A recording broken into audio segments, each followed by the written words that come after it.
Melihat romansa antara Gojo dengan Marin yang semakin jadi, makin bikin iri nggak tuh ngelihatnya kan? Apalagi di sini sudah benar-benar jelas mengenai perasaan Marin ke si Gojo, di mana kita sudah bisa melihat kedatangan Gojo ke rumah Marin untuk melihat sumber anime yang dibutuhkan Gojo untuk membuat pakaian pesanan Juju dan Marin nantinya. Tapi selagi menonton inilah yang bikin pikiran itu melenceng mana-mana ya, karena mereka berduaan aja nih di kamar Marin sambil nonton anime. Nantang nggak tuh? Selamat datang di pembahasan anime, dan sekarang gue akan membahas anime Sonobisku Doll Wakoi Yosuru episode ke-7. Di episode ke-7 di sini bisa kelihatan tuh kalau Juju yang sudah mulai memesan baju cosplay ditambah ada kesepakatan di antara mereka untuk ikut dalam sisi perfotoan bareng di studionya, dalam upaya juga untuk memotong biaya sewa studio. Di awal sih Juju nggak mau ya, tapi ketika denger biaya langsung meleleh deh pikirannya. Ditambah di ending juga kita bisa melihat adiknya si Juju yang cukup besar ya. Jangan makin melenceng dong pikirannya ya.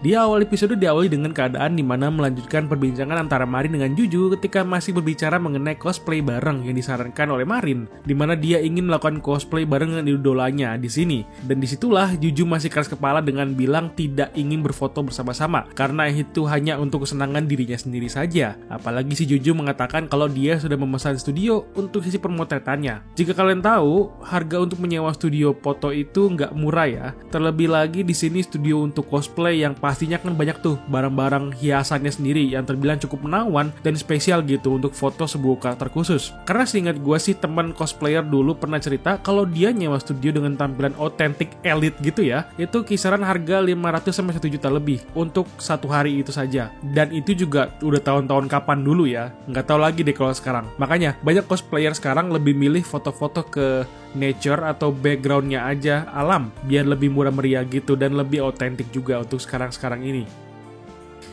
Makanya di sini ketika Marin yang meminta ikut bareng dan bilang ke Juju kalau nantinya dia akan bayar setengah dari biaya sewa studionya. Dengan begitu, Juju bisa lebih berhemat dalam hitungannya. Dan bener kan, ketika mendengar hal yang seperti itu, si Juju langsung tiba-tiba berubah mukanya dan mulai mikir mengenai keuangan yang akan dikeluarkan untuknya dalam biaya baju dan studio nantinya. Karena jika bisa dibagi dua untuk biaya sewa studio, itu sudah bisa menghemat biayanya lebih besar kan. Jadi lumayan tuh dalam pikiran si Juju. Ditambah lagi, si Gojo yang bilang juga dia akan ikutan untuk membayar biaya dari sewa studionya. Dan hal itu membuat si Juju makin terkaget dan kebingungan dengan hal itu. Karena ternyata si Gojo ada bilang kalau dia itu harus ikut karena Marin tidak bisa menggunakan riasannya sendiri dan masih harus memiliki bantuan dari Gojo untuk merias wajahnya Marin untuk sesi pemotretan. Tapi karena perkataan si Gojo ini yang bikin gue masih bingung aja dengan si Marin, dia ini kan pinter dandan ya harusnya. Masa masih harus Gojo juga untuk dandanin dia dalam sisi cosplay? Atau memang dia ini jarang pakai makeup kali ya, dan cuman pakai soft lens aja di matanya, dan wajahnya itu sudah alami cantiknya. Wah, bikin iri semua perempuan itu ya. Peranakannya udah elit si Marin ini ya, hebat. Masih dalam pembicaraan sesi cosplay bareng di sini, akhirnya Juju yang mulai berpikir keras dengan keadaannya sekarang membuat Marin jadi tidak enak hati dan bilang kalau dia minta Juju lupakan saja kata-kata sebelumnya dan dia akan menunggu hasil fotonya nanti. Tetapi untung saja si Juju langsung menjawab kalau dia memperbolehkan Marin dan untuk hanya kali ini saja, yang membuat Marin pun senangnya sampai jingkrak-jingkrak. Lalu dalam pembicaraan inilah si Gojo langsung bilang dia harus mulai menonton anime itu juga untuk melihat lebih dalam gaya karakter yang akan dibuat bajunya oleh Gojo. Dan hal itu membuat Juju pun terkaget gitu ya, dengan menanyakan kalau apakah Gojo mau menonton animenya sekarang, karena biasanya orang-orang yang membuat baju itu hanya melihat foto sebagai referensi dan tidak keseluruhannya, yang membuat Gojo pun bercerita dia pun sudah menyelesaikan game erotik Marin sebelumnya untuk mengetahui gaya dan gerak-gerik si karakter agar bisa lebih mengerti lebih dalam. Dimana hal ini cukup membuat kaget Juju lagi karena Gojo beneran sampai main game ero hanya untuk referensi bikin baju doang. Dan sebenarnya ini sebuah cara yang bagus ya dari Gojo untuk mengerti lebih dalam mengenai sebuah karakter dalam melihat bagaimana perasaannya, bagaimana gerak-geriknya, yang bagusnya seperti apa nantinya. Dan hal ini berguna banget untuk menambah wawasan imajinasi Gojo ketika membuat desain baju yang akan dibuat nantinya. Maksudnya begitu ya. Ketika malamnya pun, Gojo mulai bercerita dengan kakeknya yang dimana sedang memeriksa hasil lukisan Gojo pada kepala boneka Hina, dimana untung saja kakeknya memuji Gojo karena semakin membaik dalam hal ini, mendorong kakeknya untuk mengatakan kalau Gojo itu terus menambah komunikasi sosialnya agar dia mendapatkan pengalaman baru yang bisa dipakai lagi untuk membuat boneka Hina nantinya. Karena cara membuat boneka Hina dan membuat baju ala Gojo ini kan cukup mirip ya dengan merias makeup si Marin. Keesokan harinya, Gojo datang ke rumah Marin untuk menonton animenya, dan ketika dia sampai ke rumah Marin pun dan bertemu Marin di sini, Marin tidak malunya memperlihatkan pakaian yang cukup terbuka ketika bertemu dengan Gojo di sini. Tetapi ketika dia menyadarinya, dia bukan menyadari kalau pakaiannya terbuka, malahan dia menyadari kalau dia tidak memakai softline warna yang sering dia pakai. Walaupun dia pakai jaket juga ujung-ujungnya sih, sayang banget sih. Ketika Gojo sudah masuk ke rumah Marin di sini, Gojo langsung saja gugup salting gitu ya, karena baru pertama kalinya dia datang ke rumah perempuan. Namun ketika dia diantarkan ke kamar Marin di sini, rasa gugup Gojo langsung hilang karena melihat kamar wibu Marin yang kental dengan barang-barang dan poster anime bertebaran di mana-mana.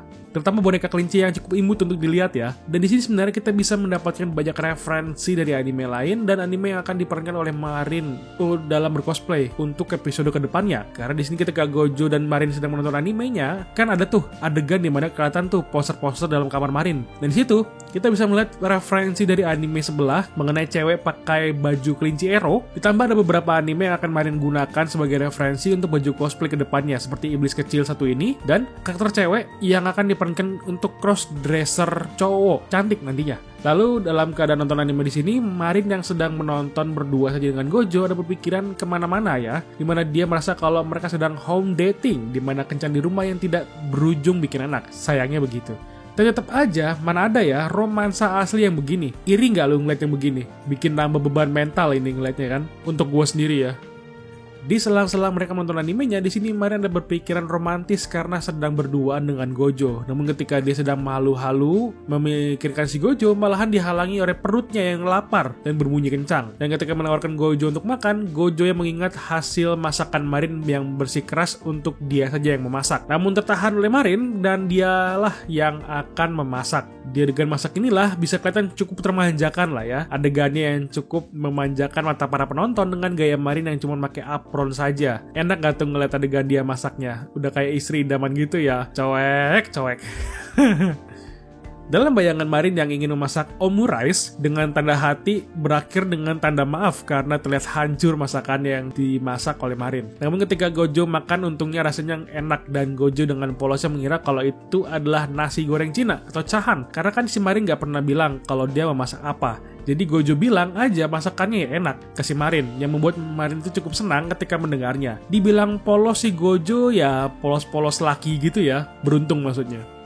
Keesokan harinya, di mana desain baju pesanan Juju sudah selesai dan Gojo yang sedang berbicara dengan Juju mengenai desainnya di sini bisa diperlihatkan beberapa detailnya si Gojo dalam membuat desain baju pesanan Juju. Dan di sini saja sudah bisa melihat Juju itu terpukau dan kaget juga karena baju cosplay Marin sebelumnya itu adalah hasil pertama yang dibuat oleh Gojo, yang membuat Juju itu semakin terkesan. Apalagi prosesnya untuk melihat badan dari semua foto Juju itu sudah bukan main niatnya kan, untuk berimajinasi bagaimana cara menyesuaikan baju yang akan dibuatnya nanti. Dalam pembicaraan mereka di sini juga kita yang kurang ngerti mengenai makeup jadi dapat informasi baru ya mengenai sebuah cara unik untuk membesarkan mata pada wajah atau membuat wajah kita itu menjadi tirus. Di mana dia memakai selotip khusus muka di mana dapat menarik mata ke atas ke bawah dan ke semua arah sesuai dengan keinginan pemakai. Dan tidak untuk mata saja, melainkan bisa untuk pipi agar kelihatan lebih tirus atau lebih kurus gitu ya. Itu sudah kayak di video-video makeup gitu ya. Dan candaan di mana makeup itu penipuan. Jadi ngerti nih ya kita sekarang ya. Tapi cakep juga sih kalau bisa kayak gitu. Di bagian ending di sini juga akhirnya kita bisa melihat sebuah kedatangan karakter baru, yaitu dari adiknya Juju yang memiliki pengalaman dalam menggunakan sebuah kamera, di mana selama ini foto-foto yang dihasilkan oleh Juju itu difoto oleh adiknya sendiri, di mana ketika bertemu itu tidak sesuai dengan khayalan Marin dan Gojo yang berpikir kalau adiknya Juju juga bertubuh kecil sama seperti dia. Malahan badannya udah seperti badan anak kuliahan gitu ya, apalagi bagian dadanya yang jadi perhatian si Gojo. Lalu dalam pembicaraan inilah yang bisa terlihat kalau adiknya Juju itu masih SMP namun memiliki badan yang besar. Dan nantinya juga di episode selanjutnya juga saat bajunya sudah selesai dibuat, kita akan bisa melihat mengenai adiknya Juju ini mengikuti cosplay bareng mereka juga ya. Bukan sebagai cewek, melainkan sebagai cowok, dimana sebuah tantangan sendiri untuk si Gojo untuk menghilangkan dadanya yang besar. Karena kan dada cowok itu kan tidak ada ya, jadi kayak tidak timbul. Apalagi cowok kurus kan. Nah ini tantangan terbesar sendiri ya untuk Gojo nantinya. Jadi itulah yang bikin penasaran lagi ya untuk episode selanjutnya nanti. Makin seru men, makin seru. Oke, itu aja pembahasan mengenai Sonobisku Doll Wakoi Yosuru episode ke-7. Jika kamu suka dengan pembahasannya, silahkan like videonya dan subscribe channelnya. Lalu berikan pendapat kalian mengenai episode kali ini. Tulis kolom komentar ya. Sampai ketemu di video lainnya. Thank you and bye-bye.